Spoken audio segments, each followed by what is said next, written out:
그러면 오늘 말씀을 전하도록 하겠습니다. 오늘 말씀의 본문은 데살로니가전서 5장 16절에서 18절입니다. 제가 읽도록 하겠습니다. 항상 기뻐하라, 쉬지 말고 기도하라, 범사에 감사하라. 이것이 그리스도 예수 안에서 너희를 향하신 하나님의 뜻이니라. 아멘. 우리가 9월달과 10월달에 출애굽기 묵상을 통해서 하나님과 친밀한 동행을 꿈꾸는 출애굽기 40일 묵상이라는 주제로 묵상을 이어왔습니다. 그래서 이 묵상을 통해서 우리 안에 하나님을 모시고 하나님과 동행하는 은혜가 있기를 간구했습니다. 그리고 11월 달에는 추수감사절 맞이해서 감사에 대한 묵상을 전하고 주일마다도 이 감사에 대한 말씀을 전하려고 합니다. 그런데 여러분들은 앞에서 묵상한 하나님과의 동행과 감사라는 주제가 별개라고 생각할 수가 있습니다. 그런데 사실 이것은 아주 밀접한 연관성이 있습니다. 여러분들이 하나님과 동행하려면 어떻게 해야 될까요? 어떤 마음으로 동행을 해야 할까요? 우리가 2달 동안 묵상한 출애굽기 말씀을 돌이켜보시기 바랍니다. 이스라엘 백성들이 출애굽에서 10가지 기적을 경험하고 홍해를 건너와서 감사하는 마음으로 광야를 걸어갈 때 하나님이 그들 가운데 함께 임재했습니다. 그런데 광야에서 마실 물이 없고 먹을 것이 없으면 불평하고 원망할 때 그때 하나님의 진노가 임했습니다. 그러니까 하나님과 동행한다는 것은 또한 우리 안에 하나님을 향한 그 감사의 마음을 가지고 이 세상을 살아간다는 것입니다. 그런데 여러분, 이 감사의 마음을 지키기가 쉽습니까? 결코 쉽지가 않죠. 제가 신앙생활하면서 계속 이 머릿속에 떠나지 않는 이 영화의 한 장면이 있습니다. 이제 적국이 나라를 침범하기 위해서 많은 군사로 쳐들어옵니다. 그리고 수도까지 진격하기 위해서 이제 성을 하나 지나야 됩니다. 아주 작은 성이죠. 그런데 그 성에서 성문을 걸어 잠그고 아주 완강하게 저항을 합니다. 그래서 어떻게든지 이 성을 점령해야 수도로 나갈 수 있습니다. 날씨는 점점 겨울이 오고 보급로는 점점 길어지고 있습니다.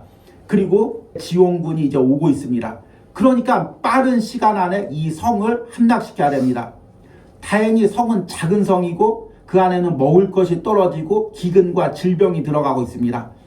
그래서 이제 적군의 장수가 계속해서 성에게 이제 메시지를 보내는 거죠. 너희는 고립됐다. 우리는 군사가 이렇게 많다. 너희는 적다. 이 작은 성 누가 신경 쓰겠냐. 너희 나라 임금 이 성 신경도 쓰지 않고 있다. 얼른 항복해라. 항복하면 내가 항복한 너희들 살려주고 너희 우두머리들 우리나라로 가서 좋은 지위 내려주고 물질과 북이 주겠다. 이런 부정적인 메시지를 계속해서 던져줍니다. 그러니까 성 안에 있는 사람들이 술렁거립니다. 야, 이러다 우리 다 몰살당하는 거 아니야? 우리가 죽어도 왕이나 아니면 우리나라 사람들이 우리 신경도 쓰지 않을 거야. 수도 방위하느라고 우리 이 변방에 있는 성은 신경도 쓰지 않을 거야. 이렇게 생각하면서 낙심합니다. 그때마다 성을 지키는 장수가 아니다. 지금 우리 왕의 지원군이 오고 있다. 조금만 인내해라. 적들도 지금 지쳐가고 있다. 우리가 버티면 버틸수록 시간은 우리 편이다. 계속해서 이렇게 응원하면서 결국에는 그 성을 지켜내고 적군이 어쩔 수가 없이 지원군이 오자 퇴각하게 됩니다. 사실 우리 신앙생활도 이와 똑같은 상황이죠. 지금 우리 예수님의 재림이 점점 다가오고 있습니다. 우리 주님께서 우리를 구원하실 날이 점점 가까워지고 있습니다. 또 여러분들이 당하고 있는 각자의 고난과 어려움 가운데서 곧 있으면 하나님의 신원과 회복이 일어납니다. 그런데 악한 사탄은 계속 우리 마음을 무너뜨립니다. 하나님이 너 상황 신경도 쓰지 않고 있다. 지금 네가 처한 상황 하나님께서 돌봐주시도 않는다. 넌 이렇게 어려움 당하다가 끝날 운명이다. 계속해서 우리에게 부정적인 생각, 원망의 생각을 우리에게 주입을 시킵니다. 그러면 아무리 신앙이 좋은 사람도 계속 이런 상황에 고립되어 있고 주변에 부정적인 이야기를 듣거나 내 마음속에서 부정적인 이야기를 들으면 결국에는 무너질 수밖에 없습니다. 신앙을 포기할 수밖에 없습니다. 사명을 포기할 수밖에 없죠. 그럴 때 우리 안에 지킬 수 있는 그 마음이 무엇이냐면 바로 감사의 마음입니다. 그래서 오늘 말씀의 제목은 감사를 위한 영적 싸움입니다. 감사는 저절로 생기는 게 아니죠. 주변에 많은 일들이 잘 되고 또 물질의 축복이 많아서 올 한해 감사합니다, 이렇게 감사할 수도 있지만, 사실 이 감사의 고백을 하기 위해서 여러분들이 한 해 동안 치열한 영적 싸움을 싸워야 됩니다. 그리고 그 영적 싸움에서 승리한 사람만이 추수감사절 때 마음의 중심에서 감사의 예물을 드릴 수가 있는 것입니다.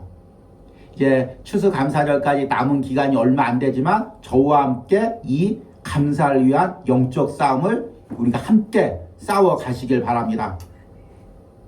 오늘 우리가 잘 아는 데살로니가 전서 5장 16절에서 18절의 말씀을 읽었습니다. 그런데 이 말씀처럼 우리가 싸우고 있는 감사를 위한 영적 싸움을 잘 표현해주고 있는 말씀이 없습니다. 이 말씀의 의미를 알기 위해서는 데살로니가 전서가 쓰여진 상황을 이해해야 합니다. 데살로니가 전서는 바울의 서신 중에서 가장 이른 시기에 쓰여진 서신으로 추측이 됩니다.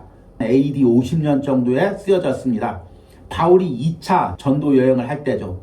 바울이 전도 여행을 하면서 핍박이 아주 극심했습니다. 유대인들이 바울이 복음 전도하는 데마다 따라가서 돌을 던지고, 심지어 바울이 기절하면 죽은 줄 알고 시체를 성 밖에 갖다 버리고, 그러면 바울이 다시금 정신을 차리고 툴툴 털고 일어나서 다른 곳에 가서 복음을 전하고, 이렇게 힘겹게 복음을 전했습니다. 그리고 데살로니가에도 이렇게 복음을 전하다가 또 유대인들한테 쫓겨가서 다른 데로 옮겨가게 되었습니다. 데살로니가 교회는 이제 바울이 전한 그 복음을 붙들고 이제 신앙생활을 해갑니다. 그들 역시 지금 핍박을 당하고 있죠. 그런데 당시에는 어떤 성경이 체계화되어 있지도 않고 어떤 신앙의 도서들이나 그런 것도 없었습니다. 바울이 전한 복음 그거 하나 붙들고 이제 데살로니가에서 고립돼서 신앙생활을 하는 거죠. 그들의 유일한 소망은 예수님의 재림입니다. 초대교인들은 대부분 자신들의 생애에 예수님께서 재림할 것을 믿었습니다. 그런데 핍박은 점점 심해졌는데 예수님은 오시지가 않습니다. 그리고 함께 신앙생활했던 사람도 병들어 죽거나 나이 들어 죽고 또 핍박을 당해서 이제 순교를 하는 사람들도 생겼습니다. 그러니까 부정적인 소리가 들리죠. 예수님이 다시 오신다고 너희들 신앙생활 하는데 얻은 게 뭐냐? 이렇게 고난만 당하지 않느냐? 재산만 빼앗기지 않느냐? 핍박만 당하지 않느냐? 바울이 전한 거 다 거짓말일지도 모른다. 예수님 다시 오시지 않을지도 모른다. 너희 도와주시지 않을지도 모른다. 계속해서 부정적인 이야기를 합니다. 그러니까 데살로니가 교인들이 하나 둘씩 신앙이 무너져 가죠. 그래서 바울이 예수님의 재림에 대한 확신, 그리고 어떻게 예수님의 재림을 기다려야 될지를 편지로 쓴 것이 바로 데살로니가 전서입니다. 그러기 위해서 오늘 말씀에 바울이 3가지 명령을 합니다. 이건 명령이죠. 마치 앞에 예화에서 말씀드린 것처럼 지금 성을 지키고 있습니다. 적군이 계속 부정적인 소식들을 전합니다. 안에 음식은 떨어지고 질병이 돌고 있습니다. 그 가운데서 어떻게 흐트러지지 않고 무너지지 않고 왕의 지원군이 올 때까지 이 성을 지켜야 될지 장군이 명령을 내리죠. 그 장군이 바울과 같은 역할을 하는 거죠. 그 명령의 3가지 중에 첫 번째가 뭐냐면 항상 기뻐하라는 것입니다. 항상이란 무슨 뜻입니까? 언제나 아침에 일어나서 기분 좋아하다가도 점심때 그 기뻐하는 마음을 버리라는 것이 아니라 아침, 점심, 저녁 항상 오늘, 내일 모레 항상 기뻐하라는 것입니다. 이 항상이라는 의미가 담긴 또 하나의 의미는 무엇이냐면 기뻐할 수 없는 상황 속에서도 기뻐하라는 거죠. 여러분, 기뻐할 수 있는 상황은 다 기뻐할 수가 있죠. 그렇죠? 갑자기 좋은 일이 생기거나 갑자기 행운이 생겼을 때 그때는 다 기뻐할 수가 있습니다. 축복을 받았을 때는 다 기뻐할 수가 있죠. 그런데 도저히 기뻐할 수 없는 상황이 있습니다. 도저히 감사할 수 없는 상황이 있죠. 그런데 그때도 기뻐하라는 것입니다. 왜 기뻐하라는 것입니까? 우리의 기쁨은 세상이 주는 기쁨이 아니기 때문입니다. 세상 것이 있어서 기뻐하고 없어서 기뻐하지 않는 그런 기쁨이 아니라는 거죠. 만약 우리의 기쁨이 그런 기쁨이라면 세상 사람들과 우리와 차이가 없는 거죠. 세상 사람들도 좋은 일 생기면 다 기뻐합니다. 당연하죠. 그리고 그 좋은 일이 사라지거나 또 잃어버리면 슬퍼하죠. 그런데 우리도 똑같이 그런 마음으로 기뻐하거나 기뻐하지 않는다면 세상 사람들과 우리와 차이가 없죠. 우리는 더 근본적인 기쁨을 가지고 있습니다. 그 기쁨이 무엇입니까? 바로 예수님이 우리를 구원하신 거죠. 그리고 예수님이 내 안에 계신 것입니다. 그리고 예수님이 나와 동행하는 것입니다. 날마다 나를 신원해 주시는 것입니다. 날마다 나와 함께 하시는 것입니다. 우리의 최종적인 구원은 예수님께서 다시 오실 그날에 이루어질 것이지만 매 순간 삶에서도 하나님의 신원이 있습니다. 저는 이 온유하우스에 사역하면서 매 순간 이런 하나님의 신원하심을 느낍니다. 때론 내가 낙심되어 있을 때, 때론 내가 지쳐 있을 때마다 하나님께서 모든 상황들 통해서, 사람을 통해서, 상황을 통해서 나를 위로하고 내게 기쁨을 주십니다. 사람이 줄 수 없는 하나님의 기쁨, 하나님과 동행하면서 받는 그 기쁨이 있기에 우리는 항상 기뻐하라는 것입니다.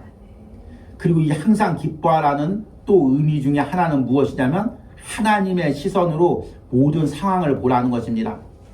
세상의 시선으로 보면 기뻐하기가 힘들죠. 여러분, 내가 운이 좋아서 이번 달에 수입이 많습니다. 올해 수입이 많습니다. 그런데 세상을 한번 보십시오. 순식간에 부자 된 사람들 많이 있죠. 투자를 잘해서 부동산으로 갑자기 막 떼돈을 번 사람들이 많이 있습니다. 그런 사람들과 비교를 해보십시오. 감사를 하려고 하다도 감사가 쏙 들어갑니다. 그러나 하나님의 시선으로 한 해 동안 내 인생을 돌이켜 보십시오. 하나님이 어떻게 나를 돌봐주셨는지 우리가 돌이켜 보시기 바랍니다. 그러면 감사할 수가 있습니다. 기뻐할 수 없는 상황에서도 기뻐할 수가 있는 것입니다. 하나님의 시선으로 내 상황을 보면은 지금 상황이 절망적인 것 같지만 하나님의 섭리와 계획이 보입니다. 그러면 비로소 기뻐할 수가 있습니다. 여러분, 지금 내 상황이 기뻐할 수 없는 상황이 무엇입니까? 내가 기뻐하지 못하고 있는 이유가 무엇입니까? 이것을 여러분 하나님의 시선으로 보시기 바랍니다. 그러기 위해서 두 번째 명령이 있는데 무엇이냐면 쉬지 말고 기도하라. 이 항상 기뻐하는 것, 하나님의 시선으로 내 상황을 보는 것, 이것은 결코 쉽지가 않죠. 아무리 하나님의 시선으로 보려고 해도 나는 인간의 시선으로 볼 수밖에 없습니다. 인간이기 때문이죠. 그런데 그럴 때마다 무엇을 해야 되냐면 기도를 해야죠. 앞에 예화를 제가 들었습니다. 성이 고립되어 있죠. 그리고 외부와의 모든 것들은 다 끊겨 있죠. 그리고 들리는 것은 부정적인 소식들, 그거밖에 없습니다. 눈에 보이는 것은 부정적인 상황밖에 없습니다. 그러면 사람이 다 무너질 수밖에 없죠. 우리 그리스도인 역시 그런 상황에 처해 있을 수가 있습니다. 그런데 여러분, 우리에게는 하나의 특권이 있습니다. 무엇이냐면 기도입니다.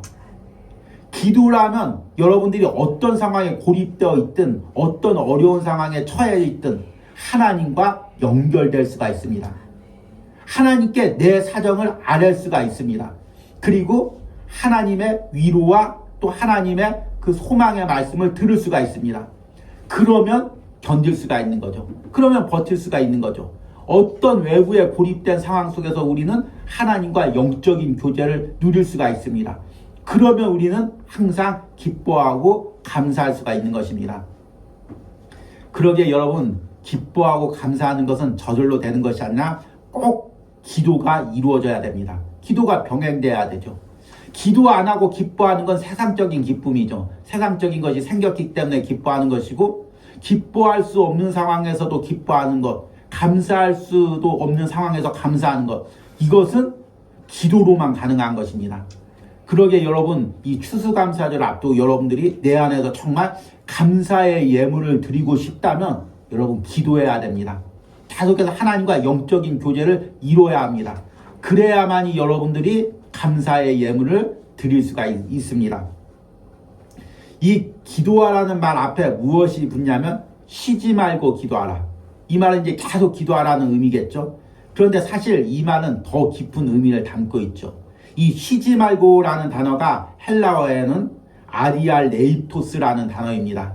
이 단어는 디아라는 단어, 뭐뭐까지, 그리고 비도스라는 단어, 밑바닥, 시면, 이런 의미가 합쳐진 단어입니다. 그러니까 직역하자면 이 쉬지 말고의 아디알레이토스라는 단어의 의미는 밑바닥에 떨어질 때까지, 시면에 닿을 때까지 기도하라는 것입니다. 우리가 좋을 때는 기도할 수가 있죠. 그런데 낙심될 때, 마음이 무너졌을 때, 그때 여러분들은 어떻게 해야 됩니까? 끝까지 기도해야 됩니다. 기도만이 무너진 여러분들의 마음을 일으켜 세울 수가 있습니다. 사람들마다 성향이 다 틀리죠. 어떤 사람은 항상 해피하고 긍정적인 사람이 있습니다. 그런 사람이 이제 목회자와 주의 종, 신앙의 지도자들이 되면 참 좋죠.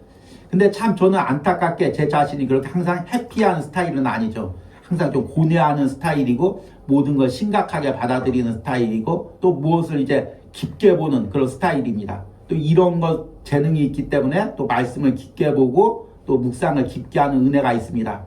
그런데 또 그런 성격상 상황에 의해서 마음이 많이 다운될 때도 많이 있죠. 그런데 마음이 다운될 때면 그냥 두는 것이 아니라 정말 그 다운된 마음을 가지고 그 마음을 고백하면서 하나님께 나가는 것입니다. 그 마음 밑바닥에 있는 그 낙심된 마음, 연약한 마음, 무너진 마음까지 가지고 하나님께 기도하며 나가는 것입니다. 이것이 바로 쉬지 말고 기도하라는 의미입니다. 여러분, 데살로니가 교인들의 상황을 다시 한번 생각을 해보십시오. 예수님의 재림을 믿고 신앙생활을 했습니다. 그러니 계속해서 핍박은 심해집니다. 외부와 고립되어 있습니다. 어두운 소식들은 계속 들립니다. 마음이 점점 다운됩니다. 그런데 그것을 가지고, 그 다운된 마음을 가지고 다시금 하나님께 기도하라는 것입니다. 그리고 그 무너진 마음을 일으켜 세우라는 것입니다. 그래야 예수님의 재림 때까지 신앙을 지킬 수가 있다는 것입니다. 여러분, 올해 살아가면서 언제 마음이 무너졌습니까? 지금 내 마음의 어느 부분이 낙심되어 있습니까? 그것을 가지고 하나님께 나가는 것입니다. 들떠있는 마음, 흥분된 마음, 그 마음만 가지고 나가는 것이 아니라 다운된 마음, 낙심된 마음, 무너진 마음, 그것도 하나님 앞에 가지고 나가는 것입니다. 이것이 쉬지 말고 기도하라는 의미입니다. 그러면 승리할 수 있다는 것입니다. 그러면 버틸 수 있다는 것입니다. 그러면 감사할 수 있다는 것입니다. 그리고 마지막 명령이 무엇이냐면 범사에 감사하라. 범사는 무슨 의미입니까? 모든 상황에, 모든 일에 감사하라는 것입니다. 도저히 내가 이해할 수 없는 상황 속에서도 감사하라는 것입니다. 저는 신앙생활을 하고 목회를 하다 보면 어느 순간은 하나님의 뜻과 섭리가 다 이해가 됩니다. 그래서 성도들한테도 얘기할 때 이런 것에 하나님의 뜻이 있습니다. 하나님의 섭리가 있습니다. 이렇게 이야기하고 함께 이제 또 목표를 향해 나갈 때가 있습니다. 그런데 또 어떤 때는 내 자신도 도저히 하나님의 뜻과 하나님의 섭리를 이해할 수 없을 때가 있습니다. 내가 열심히 신앙생활 했는데, 중심으로 하나님을 섬겼는데 왜 이런 일이 일어났지? 이렇게 도저히 이해할 수 없는 상황이 생길 때가 있습니다. 인간의 감사란 무엇입니까? 이해가 돼야 감사하는 거죠. 이게 왜 감사한지 이해가 될 때 감사할 수가 있는 거죠. 이해도 되지 않는데 감사합니다 하는 것은 이중인격이죠. 거짓말이죠. 그런데 신앙 안에서는 이해하지 못해도 감사할 수가 있습니다. 왜냐하면 하나님을 신뢰하기 때문입니다. 그 하나님이 예전에 이해될 수 없는 상황들, 도저히 납득될 수 없는 상황 가운데서 역사하심을 경험한 것입니다. 그리고 앞으로도 그 하나님께서 역사하실 것을 신뢰하는 것입니다. 그러면 도저히 이해할 수 없는 상황 속에서도 미리 감사할 수가 있습니다. 아, 하나님은 이 일을 통해서도 내가 지금 이해하지 못하는 하나님의 계획을 펼치고 있지. 하나님께서 분명히 역사하실 거지. 하나님을 신뢰하고 하나님의 시각으로 이 상황을 보면은 이해할 수 없는 상황, 감사할 수 없는 상황에서도 감사할 수가 있습니다. 그리고 이 범사에 감사라는 것은 무엇이냐면 기본적으로 하나님의 구원에 대한 감사입니다. 여러분, 우리가 살다가 소중한 것을 잃어버릴 수가 있죠. 소중한 사람과 헤어질 수도 있습니다. 또 내가 가졌던 소중한 꿈이 낙심될 때도 있습니다. 그러나 우리가 이런 것들 다 잃어버렸다고 해도 우리는 이것에 100배, 1000배, 10,000배 더 큰 것을 받았습니다. 그것이 무엇이냐면 예수 그리스도의 보혈로 주신 구원입니다. 우리가 이 구원의 의미를 생각할 때마다 감사할 수밖에 없죠. 살면서 조금 손해볼지라도, 살면서 조금 상처받을지라도 우리는 결국에 최종적으로는 하늘나라 가서 영원히 하나님과 함께 살며 하나님이 주시는 위로와 상급을 받을 존재입니다. 이것을 생각하면 우리는 감사할 수가 있습니다. 우리의 그리스도인들의 감사의 근본적인 중심은 바로 이 구원에 대한 감사에서 나와야 되는 것입니다. 그렇기 때문에 그 구원의 감사를 가지고 있는 사람은 범사에 감사할 수가 있는 것입니다. 여러분들이 어떤 상황에서도 이 감사의 은혜를 지키시기 바랍니다. 그리고 마지막으로 이렇게 이야기합니다. 18절에 이것이 그리스도 예수 안에서 너희를 향한 하나님의 뜻이니라. 아멘. 내가 어떻게 하는 것이 하나님의 뜻일까요? 어떤 선택을 하는 게 하나님의 뜻일까요? 어떻게 살아가는 것이 하나님의 뜻일까요?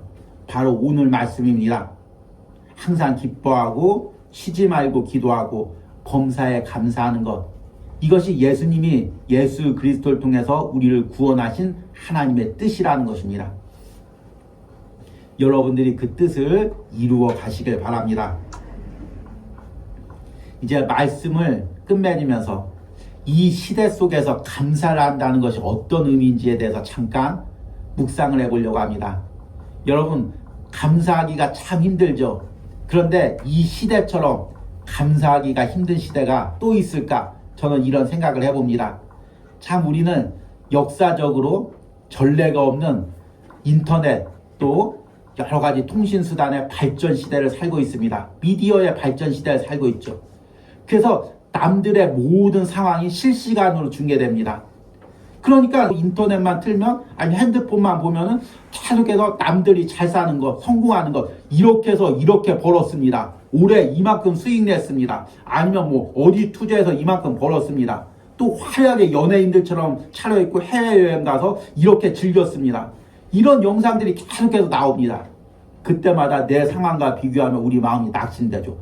아, 나도 저렇게 살아야 되는데, 나도 저런 데 놀러 가야 되는데, 이런 자꾸 비교의식이 들고 감사하기가 참 힘든 시대를 우리가 살고 있습니다. 그러나 그럴 때마다 우리 마음을 지켜야 됩니다. 싸워야죠. 예전에 10만큼 싸웠다면 이제 100만큼 싸워야 됩니다. 계속해서 마음을 지키기 위해서 더 많이 기도하고 더 많이 말씀 묵상하고 더 많이 영적으로 깨어서 싸우지 않으면 이 기뻐하는 마음, 감사하는 마음을 지킬 수가 없습니다. 여러분들 이제 11월 한 달 동안 이제 이 감사에 대한 묵상을 들으면서 여러분들이 감사의 마음을 지켜내시고 그리고 더 감사하는 마음으로 추수감사절 때 하나님께 감사의 예물을 드리시는 은혜가 있기를 바랍니다.